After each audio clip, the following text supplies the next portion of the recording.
বন্ধুরা, কেমন আছো বলো। আজকে তোমাদের কাছে একটা নতুন রেসিপি নিয়ে এসেছি। দেখো, শুরু করে দিচ্ছি। প্রথমে আমি একটা ছোট বাটি, এক বাটি ময়দা নিয়ে নিচ্ছি। আমি এই বাটির মাপ অনুযায়ী সব কিছু করছি। তারপর নিয়ে নিচ্ছি সাদা তেল। আমি এই বাটি হাফ বাটি একটু কম।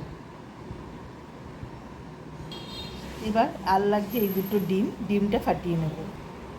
ডিমটা দিয়ে দিচ্ছি, আর দিয়ে দিচ্ছি এরকম হাফ বাটি চিনি, যাতে যারা বেশি মিষ্টি খাবে তারা ততটাই দেবে। আমার যতটুকু খাবো সেই হিসাবে আমি দিলাম।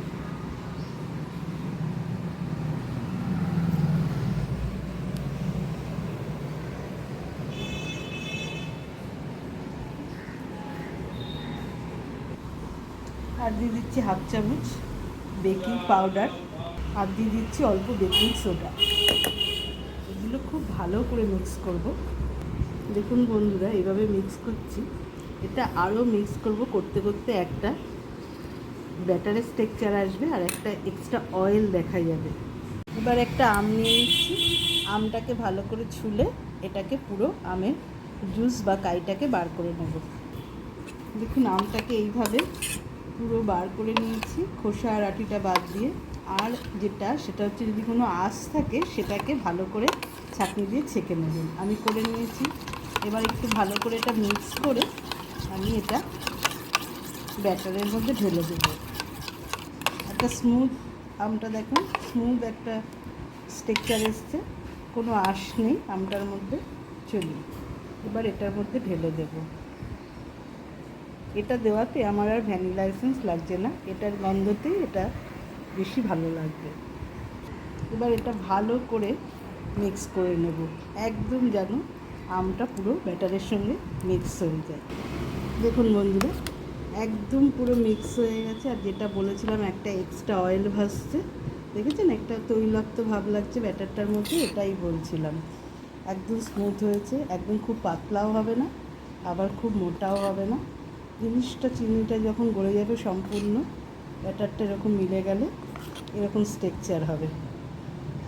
চলুন পরের স্টেপটা করি। বন্ধুরা, আমি একটা বড় বোল নিয়ে নিয়েছি। আর আমার কাছে বাটার পেপার ছিল না, তাই আমি আমার কাছে যে একটা সাদা পেজ ছিল সেটাকেই আমি কাটিং করে নিয়েছি গোল করে, আর একটু বাটির সাইড দিয়ে এরকমভাবে তেলটা লাগিয়ে নিয়েছি। এবার আমি ব্যাটারটা পুরো এইভাবে ঢেলে দেবো। দেখো, সম্পূর্ণ ব্যাটারটা ঢেলে নিয়েছি। ব্যাটারটাকে একটু এরকমভাবে বসিয়ে দেবো, যাতে কোনো জায়গায় ফাঁকা না থাকে, সমানভাবে বসে যায়। আমি একটা বড় ডেচকি বসিয়ে দিয়েছি, তার উপর একটু অল্প পরিমাণে নুন বসিয়ে দিয়েছি। এরপর আমি একটা স্ট্যান্ড বসিয়ে দিয়েছি। এটা আমি প্রথমে ভালো করে 20 মিনিট গরম করে নিয়েছি। এরপর এটা আমি বসিয়ে দেব, বসিয়ে ঢেকে দেব। এটা ঢেকে দিচ্ছি আর একদম লো ফ্লেমে বসিয়ে দিচ্ছি। বন্ধুরা, ঢাকনাটা খুলে চেক করে নিই। এখন কি সুন্দর কালারটা এসছে। এবার একটা নাইফ দিয়ে আমি চেক করে নিচ্ছি। একদম হয়ে গেছে বন্ধুরা, দেখুন। জাস্ট একটু 1-2 মিনিট করে নেব, দেখে নেব চেক করে। একটু উঠে আসছে, 1-2 মিনিট চেক করে নেব। 1-2 মিনিট আর একটু রেখে দেবো। 2 মিনিট আর রাখি। দেখুন বন্ধুরা, নামিয়ে নিয়েছি। কি সুন্দর কালারটা এসছে। ঠান্ডা হয়ে গেছে। পাশের কালারটাও আপনাদের দেখাচ্ছি, দেখুন কি ভালো কালারটা এসছে। আপনারাও এইভাবে বানান, জানাবেন কমেন্ট করে কেমন হয়েছে। ওটাকে আমি পিস পিস করে কেটে নেব। এটা হচ্ছে ম্যাঙ্গো কেক। একটু লাইক করবেন, কমেন্ট করবেন, শেয়ার করবেন।